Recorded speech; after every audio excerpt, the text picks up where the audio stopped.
Hello everyone, this is Shivangi और आज हम लोग मल्टीमीडिया में यूनिट 3 पढ़ेंगे।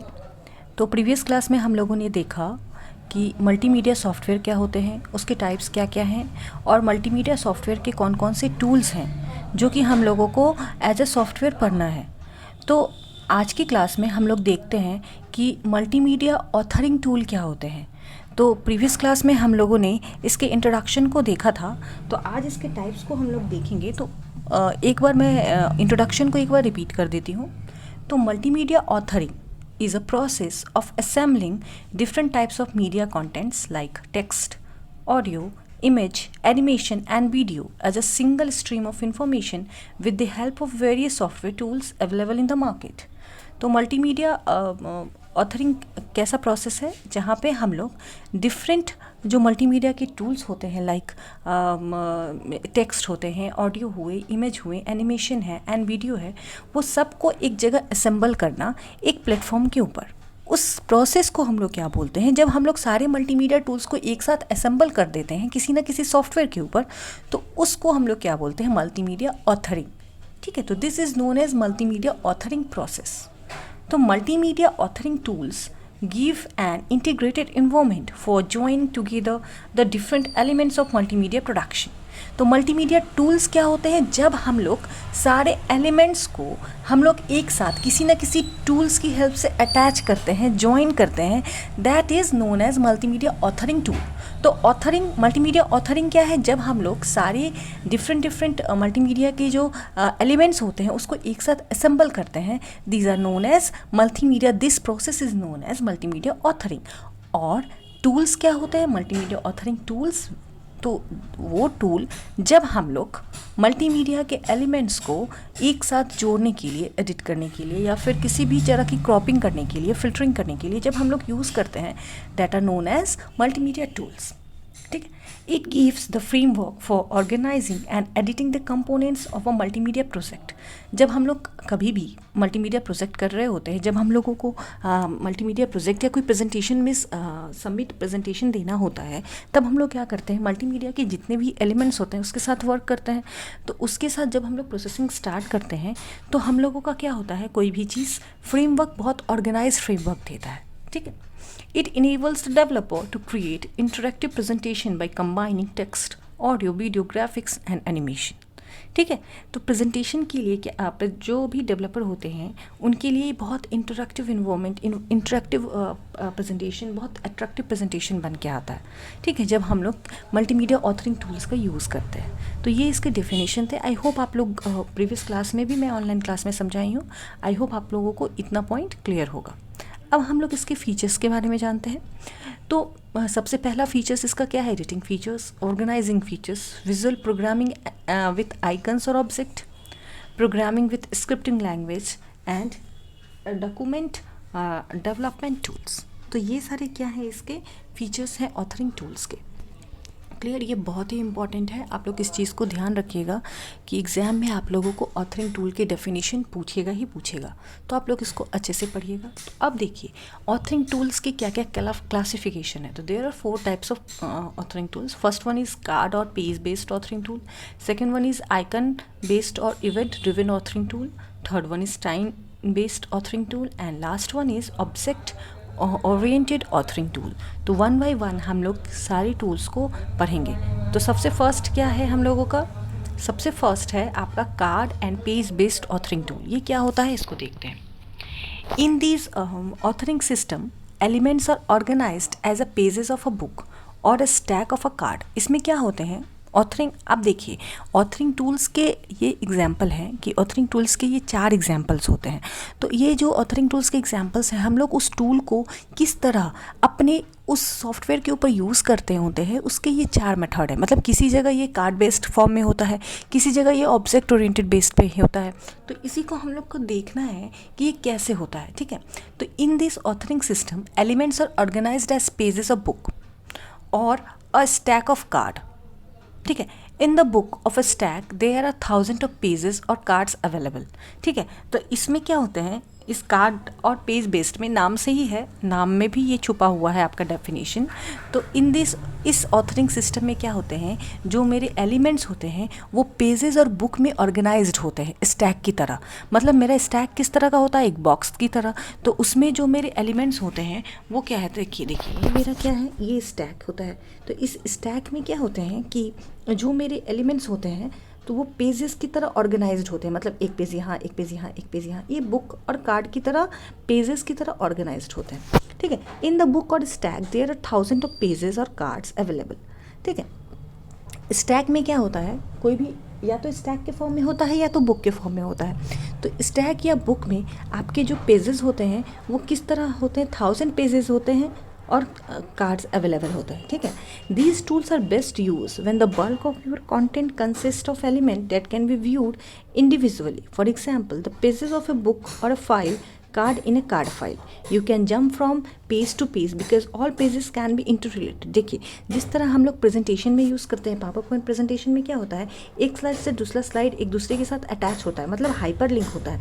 मतलब अगर हम इस पेज पे जा रहे हैं, इस पेज से हमको इस पेज पे जाना है तो हम लोग जंप करके जा सकते हैं, इस पेज से हम लोग को इस पेज पे जाना है तो हम लोग जंप करके जा सकते हैं। तो इसकी जो इंटरैक्टिव, इसकी जो प्लेटफॉर्म बनी हुई है वो इस तरह बनी हुई है कि हम लोग एक पेज से दूसरे पेज पर जंपिंग करके जा सकते हैं। ठीक है, तो इसके पीछे भी प्रोग्रामिंग है। तो देखिए, you can jump from page to page because all pages can be interrelated. तो हम लोग को ध्यान रखना है कि कार्ड और पेज बेस्ड ऑथरिंग टूल्स में क्या होते हैं, लिंक होते हैं, हाइपर लिंक, जिसके सहारे हम लोग क्या है, एक पेज से दूसरे पेज पे हम लोग जंप करके जा सकते हैं। और हम लोगों को ये भी देखना है कार्ड और पेज बेस्ड में जो हमारे एलिमेंट्स होते हैं वो किसके फॉर्म में होते हैं, बुक के फॉर्म में होते हैं और मेरे स्टैक के फॉर्म में होते हैं, जहाँ पे 1000 ऑफ पेजेस और 1000 ऑफ कार्ड्स अवेलेबल होते हैं। ठीक है, इसको हम लोग को ध्यान रखना है। देखिए, in the authoring system you can organise pages or card in a sequence manner. Every page of a book में contain many media elements like sound, video and animation. क्या होता है, जैसे मैं एक एग्जांपल लेती हूँ, जैसे आपको कार्ड बेस समझ में आएगा। जैसे हम लोग पावर पॉइंट बनाते हैं तो पावर पॉइंट में हम लोग का क्या है, डिफरेंट स्लाइड्स होते हैं। तो डिफरेंट, सपोज हम लोग 4 स्लाइड्स के साथ वर्क कर रहे हैं, तो जब भी हम लोग इस पेज पे होते हैं तो हम लोग इस पेज पे जा सकते हैं वाया हाइपर लिंक। अब देखिए, एक पेज, हर एक पेज आपके मल्टीमीडिया एलिमेंट से मिलके बना होता है। मतलब इस पेज पे भी आप इमेजेस डाल सकते हो, मीडिया डाल सकते हो, वीडियो डाल सकते हो, ठीक है, साउंड डाल सकते हो। तो यही बोल रहा है, every page of a book, book का सारा पेज, समझिए जो मेरा ये चार मेरा क्या है, स्लाइड्स हैं। तो ये चारों स्लाइड्स आपके कौन से फॉर्म में है, या तो बुक के फॉर्म में होते हैं या तो फिर स्टैक के फॉर्म में होते हैं। बुक मतलब अगर इस तरह आपका शोन हो रहा है तो ये बुक के फॉर्म में है। अगर आपका कभी कभी देखिएगा इस तरह भी शोन होता है, ठीक है, तो इस तरह शोन हो रहा है तो आपका स्टैक के फॉर्म में है। समझ रहे हैं आप, एक बार स्ट्रक्चर्स को माइंड में रखिए। ठीक है, तो देखिए इसका मतलब क्या है, आप एक पेज से दूसरे पेज पर डायरेक्टली जा सकते हो। तो हर एक पेज, देखिए, every page of the book में contain many media elements like sound, video and animation. हर एक पेज पे हम लोग क्या कर सकते हैं, मीडिया एलिमेंट्स को डाल सकते हैं। जैसे इमेजेस हो गए, ऑडियो हो गए, वीडियो हो गए, कोई एनिमेशंस हो गए, कोई ग्राफिक्स हो गए, तो हम लोग हर एक पेज पे वो चीज़ें डाल सकते हैं। ठीक है, देखिए, one page may have hyperlink to another page that comes at a much later stage, and by clicking on the same you might have effectively skipped several pages in between. Some hyperlink का use होता है, देखिएगा। Some examples of card, देखिए यहाँ पे example दिया हुआ है। सब एग्जाम्पल्स ऑफ कार्ड और page based tools are, examples क्या क्या हैं देखिए, हाइपर कार्ड जो कि मैक में यूज़ होता है, टूल बुक जो कि विंडोज़ में यूज़ होता है, पावर पॉइंट जो कि हम लोग विंडोज़ में यूज़ करते हैं, सुपर कार्ड जो कि मैक में यूज़ होता है। तो ये हम लोगों का क्या है, कार्ड और पेज बेस्ड ऑथरिंग टूल का एग्जाम्पल है। ठीक है, आई होप आप लोगों को समझ में आया होगा कि इसमें जो डेटा एलिमेंट्स होते हैं वो कौन से फॉर्म में होते हैं, बुक के फॉर्म में होते हैं या फिर स्टैक के फॉर्म में होते हैं। ठीक है, तो इसमें जो मेरे डेटा एलिमेंट्स होते हैं जिसमें कार्ड और पेजेस दो होते हैं, एक बुक में या फिर एक स्टैक में 1000 ऑफ कार्ड एंड पेजेस होते हैं। इसको हम लोग को ध्यान में रखना है। ठीक है, जिससे क्या होता है, हम लोग एक पेज से दूसरे पेज पे डायरेक्टली जंप करके जा सकते हैं, क्योंकि यहाँ पे हाइपर लिंक का यूज़ किया जाता है। ये हुआ मेरा कार्ड और पेज बेस्ड। ठीक है, सेकेंड हम लोग देखेंगे icon based or event driven authoring tool. ये मेरा सेकेंड पार्ट है। ठीक है, ये मेरा सेकंड है, आप लोग इसको ध्यान से देखेंगे, ये मेरा सेकंड पार्ट है, icon based or event driven authoring tool. अब इसमें क्या होता है देखिए, मैं एक बार बताती हूँ। आइकन बेस्ड में क्या होता है, जितने भी आइकन्स होते हैं वो आपका एज ए लाइब्रेरी की तरह, ये मेरा क्या है, लाइब्रेरी की तरह आइकन एक दूसरे के साथ प्लेस्ड होते हैं। ठीक है, जितने भी आइकन्स होते हैं लाइब्रेरी की तरह प्लेस्ड होते हैं, मतलब ये मेरा एक लाइब्रेरी है। आपको जो आइकन चाहिए यहाँ से ड्रैग करके लाएंगे और अपने पेज में उसको पुट कर देंगे। ये हो गया आइकन बेस्ड ऑथरिंग टूल। समझ रहे हैं? तो देखिए, icon based tool give a visual programming approach to organizing and presenting multimedia. First, you build a structure or flowchart of event, task and decision by dragging appropriate icons from library. Each icon does a specific task. For example, play a sound, open an image, etc. The flowchart graphically display the project logic. When the structure is built, you may add your context text, graphics, animation, video, movies and sound.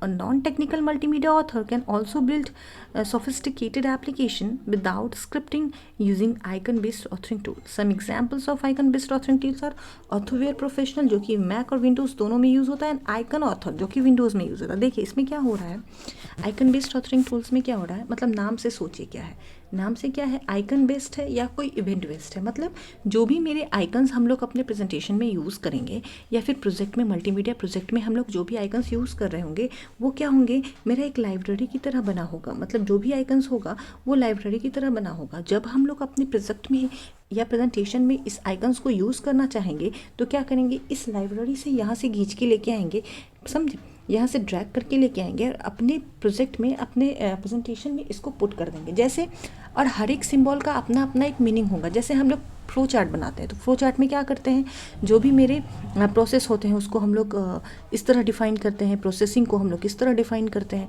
तो ये flow chart में क्या है, इस icon का अपना एक value है, इस आइकन का एक अपना मीनिंग है। तो सारे आइकन्स का एक अपना अपना मीनिंग होता है। तो इस आइकन्स के शेप को हम लोग कहाँ से ड्रैग करके लाएंगे, एक लाइब्रेरी होगा, जिस लाइब्रेरी में जितने भी आइकन्स होंगे वो सब प्लेस्ड होंगे। ठीक है, इसको हम लोग को ध्यान में रखना है, जिससे हम लोग अपने बेस्ट मल्टीमीडिया प्रोजेक्ट बना सकते हैं। तो नाम से ही है, जैसे पहला कार्ड बेस्ड था जिसमें हम लोगों का जो भी स्लाइड्स होते हैं वो किस में होते हैं, बुक के फॉर्म में होते हैं या स्टैक के फॉर्म में होते हैं, नाम से ही है। यहाँ पे है आइकन बेस्ड, मतलब जो भी मेरे आइकन्स होते हैं वो लाइब्रेरी के अंदर प्लेस्ड किए जाते हैं और उस लाइब्रेरी से हम लोग को ड्रैग करके अपने प्रोजेक्ट या प्रेजेंटेशन में लेके आना है, जिससे हम लोग एक वंडरफुल, एक इंटरेक्टिव प्रेजेंटेशन शो कर सकते हैं, एक इंटरेक्टिव प्रोजेक्ट बना सकते हैं। तो उसके कौन कौन से सॉफ्टवेयर है देखिए, टूल्स कौन कौन से, ऑथरवेयर प्रोफेशनल जो कि मैक में भी यूज़ होता है, आपका विंडोज़ में भी यूज़ होता है, आइकन ऑथर जो कि विंडोज़ में यूज होता है। क्लियर? अब देखिए third one is time based authoring tool. Time based authoring tool में क्या होते हैं, जितने भी हमारे रियल टाइम में जो भी प्रोजेक्ट होते हैं, जो भी टूल यूज़ होते हैं वो टाइम बेस्ड हो गए। जैसे देखिए, time based authoring tool allow the designer to arrange various elements and events of multimedia project along a well defined timeline. By timeline we simply mean the passage of time. As the time advantage our starting point of the project, the events begin to occur one after another.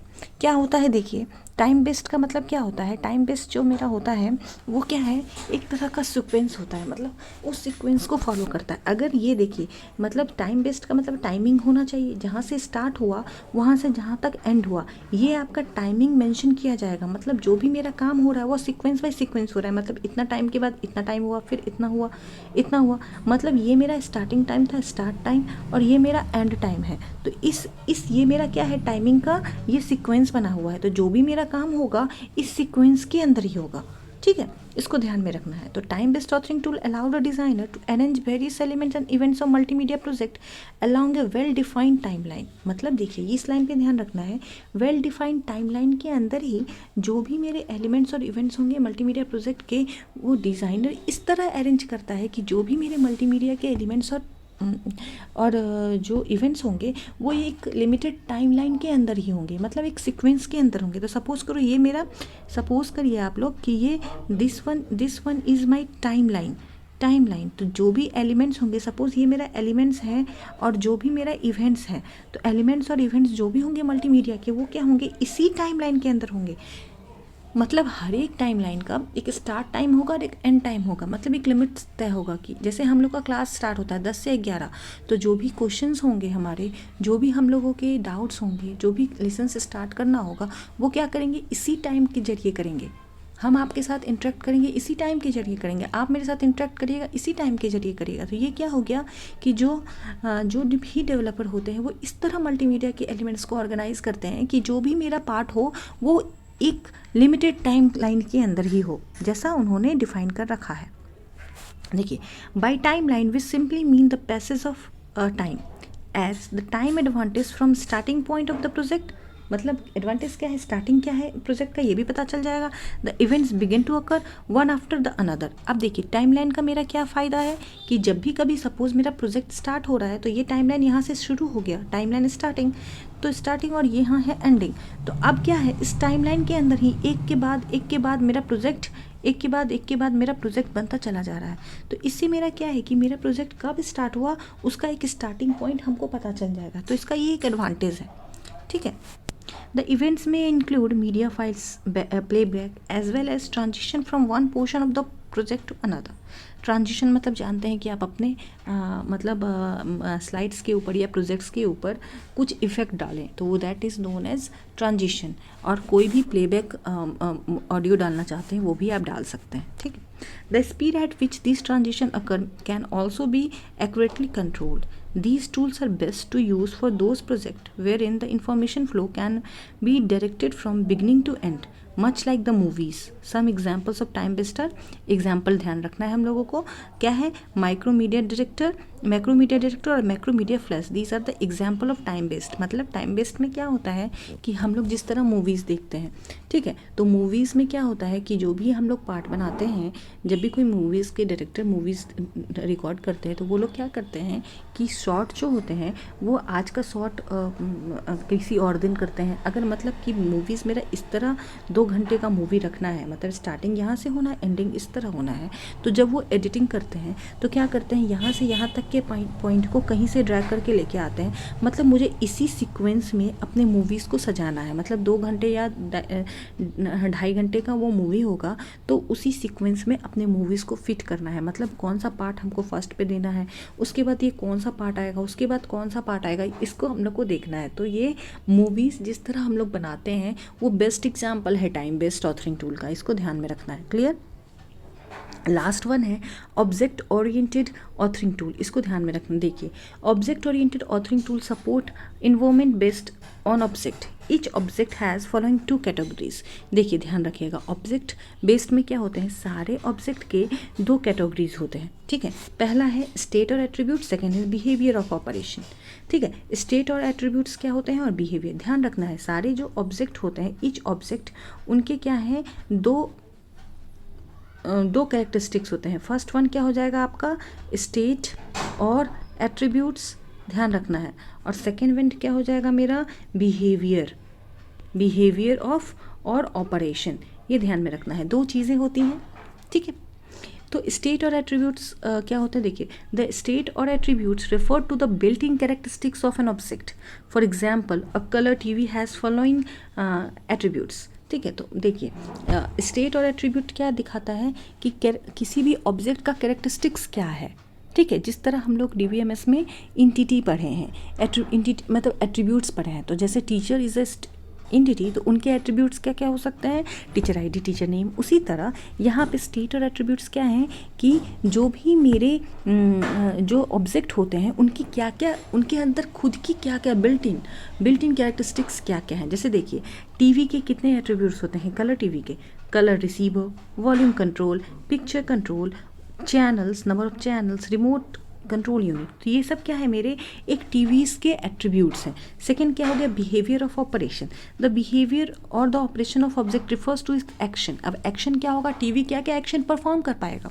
मतलब देखिए, पहला क्या है आपके उसके किसी भी जिस ऑब्जेक्ट के बारे में हम लोग मेंशन करना चाहते हैं उसकी कैरेक्टरिस्टिक्स, तो एक यहाँ पे एक कलर टीवी लिया गया है, उसकी क्या क्या इनबिल्ट कैरेक्टरिस्टिक्स होती हैं, उसमें इतना चैनल है, उसका रिसीवर कैसा है, वॉल्यूम कंट्रोल कैसा है, पिक्चर कंट्रोल कैसा है, रिमोट कंट्रोल यूनिट क्या क्या है, ये सब क्या है उसकी प्रॉपर्टीज़ होंगी। आप देखिए बिहेवियर, मतलब वो कलर टीवी कैसा कैसा ऑपरेशन परफॉर्म करता है। देखिए switched on, switched off, display picture and sound from a TV cable connection, TV transmitter, DVD, VCR. These are the behavioral operation of object oriented. देखिए ऑब्जेक्ट ओरिएंटेड में क्या हो गया, सपोज मेरा यहाँ पे मैंने एक मेंशन किया टीवी, ये क्या है, एक इंसान है, सपोज करिए एक पर्सन है, तो पर्सन के आपकी दो चीज़ें होंगी, यहाँ से मेंशन करिए। आपका एक पार्ट जाएगा स्टेट और एट्रीब्यूट। स्टेट और एट्रीब्यूट में क्या क्या पार्ट हो जाएगा, आप देखिए ध्यान से, ये हो जाएगा आपका इसका नेम, ठीक है, इस पर्सन का रोल नंबर, ठीक है, तो ये हो गया मेरा object part. And this part हो गया आपका study, eat, sleep, these are the behaviour, मतलब ये पर्सन क्या क्या करता है, तो यही मेरा क्या हो गया ऑब्जेक्ट ओरिएंटेड। जब भी कभी हम लोग ये तरह का पार्ट बनाते हैं या फिर दीज आइकन्स आर अवेलेबल, तो ये तरह का जो आइकन्स अवेलेबल होता है वो क्या हो जाएगा ऑब्जेक्ट ओरिएंटेड ऑथरिंग टूल्स। ठीक है, आई होप आप लोग को समझ में आया होगा कि ऑथरिंग टूल्स क्या है, ऑथरिंग टूल्स के फीचर्स क्या क्या हैं, ऑथरिंग टूल्स कितने टाइप्स के होते हैं, तो 4 तरह के होते हैं, card, icon, time based and object oriented. 1 by 1 मैंने सबको समझाया, आप लोग अच्छे से इसको स्टडी करोगे, अच्छे से सारे पॉइंट्स को देखोगे, बहुत ही इंपॉर्टेंट टॉपिक है। अगर आप लोग को कहीं भी कोई प्रॉब्लम हो तो आप लोग पूछ सकते हो। Thanks for watching.